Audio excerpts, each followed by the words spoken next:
ایک بات تو میں وضاحت سے عرض کر دوں کہ اوورسیز جو ہیں پاکستانی وہ ہمارا اثاثہ ہیں،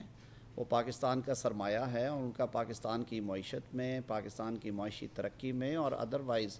پاکستان کی ویل بینگ میں ان کا ایک بڑا بنیادی کردار ہے۔ وہ ہمارا حصہ اس لیے ہیں کہ ان کی آدھی فیملیز یہاں پہ ہیں، آدھی وہاں پہ ہیں۔ ان کی شہریت دیگر ممالک کی ہو سکتی ہے لیکن اس کے باوجود وہ پاکستانی شہری بھی ہیں جہاں جہاں پہ قانون الاؤ کرتا ہے۔ تو ایک بات وضاحت سے ہم کہہ رہے ہیں کہ اوورسیز پاکستانیز کا ووٹ کا حق ختم نہیں کیا گیا کل والی اور آج والی ترمیم میں، جو کہ آج سینٹ سے منظور ہوئی ہے۔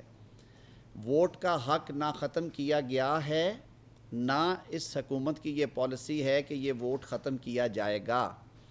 اعتراض اس بات پہ تھا کہ جب 2017 میں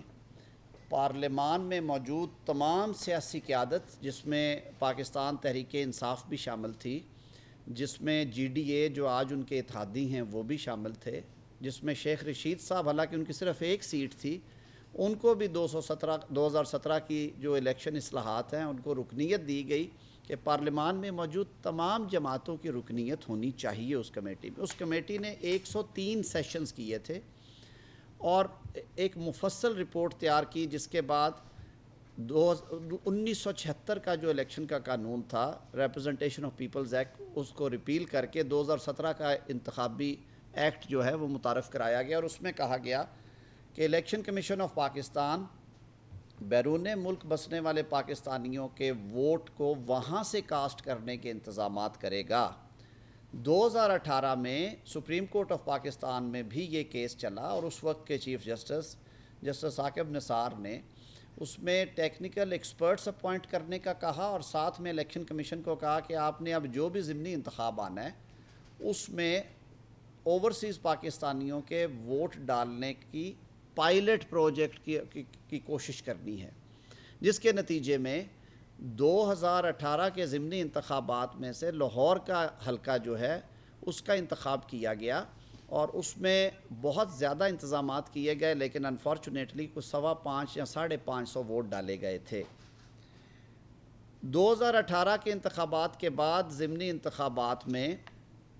اس وقت جو حکومت تھی اس وقت، انہوں نے کبھی الیکشن کمیشن کو دوبارہ پریس نہیں کیا کہ آپ اوورسیز کا ووٹ جو ہے وہ جو پائلٹ پروجیکٹس ہونے تھے اس کے لیے تحرک کریں۔ باہر کیف الیکشن کمیشن نے جو اسپینش ایک کنسلٹنٹ فرم تھی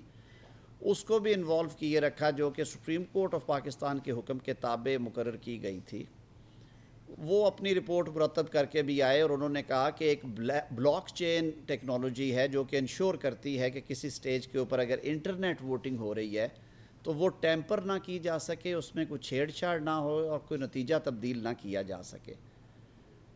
2021 میں پی ٹی آئی گورنمنٹ نے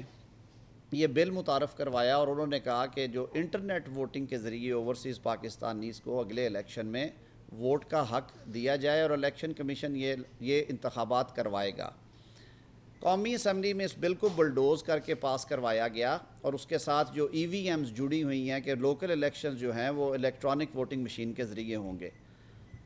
اس وقت کی متحدہ اپوزیشن 2018 میں آر ٹی جی ایس کے بیٹھنے کے بعد جو پاکستان کی سیاست کے ساتھ ہوا اور پارلیمان کے ساتھ جو ہوا وہ سب کے سامنے ہے۔ وہ کہتے ہیں کہ دودھ کا جلا چھاچھ بھی پھونک پھونک کے پیتا ہے۔ متحدہ اپوزیشن نے ان تجاویز کی مخالفت کی اور انہوں نے کہا کہ اس کے لیے ایک ہولسٹک کمیٹی بنائی جائے جس طرح 2017 میں بنائی گئی تھی، اور یہ اتفاق رائے سے کیا جائے کیونکہ 2017 کی لیجسلیشن میں 0 ڈائسنٹ تھا، یعنی کہ کوئی مخالفت میں ووٹ نہیں تھا کسی جماعت کا۔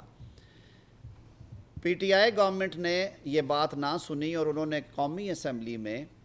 23 بلوں کے درمیان یہ بل رکھ کے آدھے گھنٹے میں رولز کو سسپینڈ کرتے ہوئے، پروسیجرز کو بلڈوز کرتے ہوئے یہ قانون سازی منظور کی۔ لیکن یہ جب معاملہ سینٹ آف پاکستان میں آیا تو سینٹ نے اکثریتی ووٹ کے ساتھ اس معاملے کو اسٹینڈنگ کمیٹی برائے پارلیمانی امور کے سپرد کیا۔ اس کمیٹی میں آدھے اراکین اس وقت کی حکومت کے اور آدھے اراکین اپوزیشن کے تھے۔ 12 سے زائد میٹنگز ہوئیں۔ الیکشن کمیشن آف پاکستان کو بلایا گیا جو کہ آئینی ادارہ ہے اور جس کی اصل ذمہ داری شفاف اور غیر جانبدار اور آزاد انتخابات کرانا ہے اور اس طرح سے کرانا ہے کہ ان پہ انگلی نہ اٹھے۔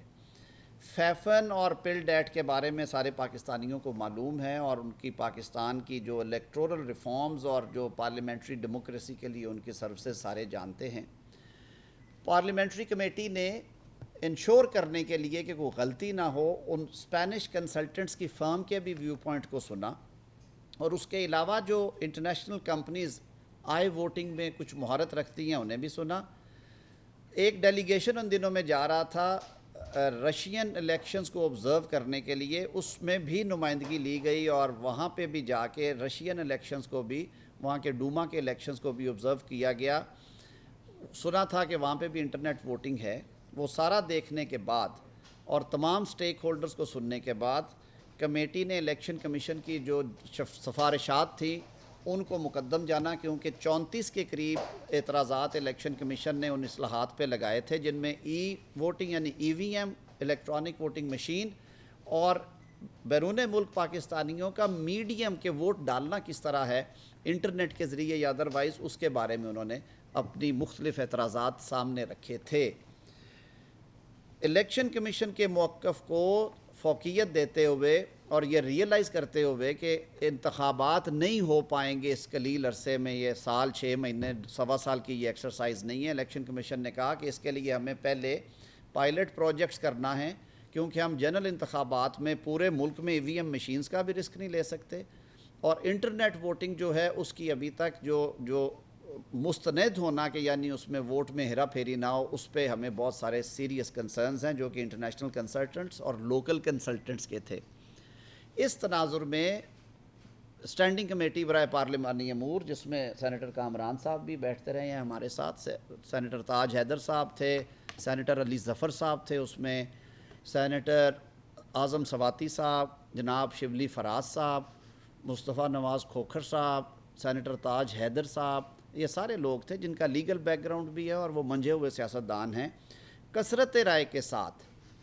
یہ جو بل تھا اس کو ریجیکٹ کیا گیا اور کہا گیا کہ یہ بات الیکشن کمیشن پہ چھوڑی جائے کہ وہ آئندہ انتخابات میں کتنے حلقوں میں الیکٹرانک ووٹنگ کروا سکتے ہیں اور کس طریقے سے کروائیں گے، اور یہ بات جائز اور صائب اس لیے سمجھی گئی کہ جو ادارہ الیکشن کروانے کے لیے آزاد خود مختار ہے، حکومت الیکشن نہیں کرواتی، حکومتیں گھر چلی جاتی ہیں، الیکشن کروانا، اس کے طریقہ کار وضع کرنا بجا ہے قانون کے تابع، وہ صرف الیکشن کمیشن آف پاکستان کا اختیار ہے۔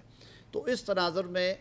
اس شک کو نامنظور کیا گیا، لیکن انفارچونیٹلی اس کو حکومت نے ٹیبل نہیں ہونے دیا سینٹ میں، کیونکہ یہ حکومت کا اختیار ہے منسٹری آف پارلیمنٹری افیئرز کا کہ وہ اس رپورٹ کو بل کی شکل میں ٹیبل کرتی سینٹ میں۔ 90 روز گزارے گئے تاکہ وہ ٹیبل نہ ہو، تو جوائنٹ سٹنگ بلائی گئی، وہاں پہ عددی اکثریت جو کہ چند ووٹوں کی تھی، دوبارہ آپ سب لوگ وہاں پہ موجود تھے۔ قومی اسمبلی میں جب جوائنٹ سٹنگ ہوئی سینٹ اور قومی اسمبلی کی 2021 کے آخر میں، جس طرح سے بلڈوز کر کے یہ 2 پروویژن صرف جو تھی یہ کیری کروائی گئی، وہ آپ سب کے سامنے ہے۔ تو ابھی ہم نے کہا کہ ہم الیکشن اصلاحات کروا رہے ہیں، لیکن at the same time election commission of Pakistan نے گزشتہ ماہ سپریم کورٹ آف پاکستان کے سامنے بھی یہ کہا کہ اگر انتخابات ہونے ہیں اس ملک میں تو فوری طور پہ 6-7 ماہ کے یا 8 ماہ کے اندر یا سال کے اندر انتخابات اگر چاہتے ہیں تو وہ ای ووٹنگ مشینز اور الیکٹرانک ووٹنگ یا انٹرنیٹ ووٹنگ کے ذریعے ممکن نہیں ہیں۔ اس کے لیے ہمیں ٹائم چاہیے اور قانون میں مناسب ترمیم بھی چاہیے۔ جو مینڈیٹ کر دیا گیا تھا،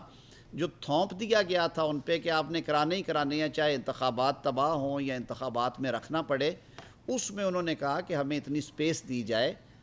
ہم ایک آئینی ادارہ ہیں کہ ہم انتظامات کے کیپیسٹی کے مطابق ماڈرن ڈیوائسز کا استعمال کریں۔ رہی بات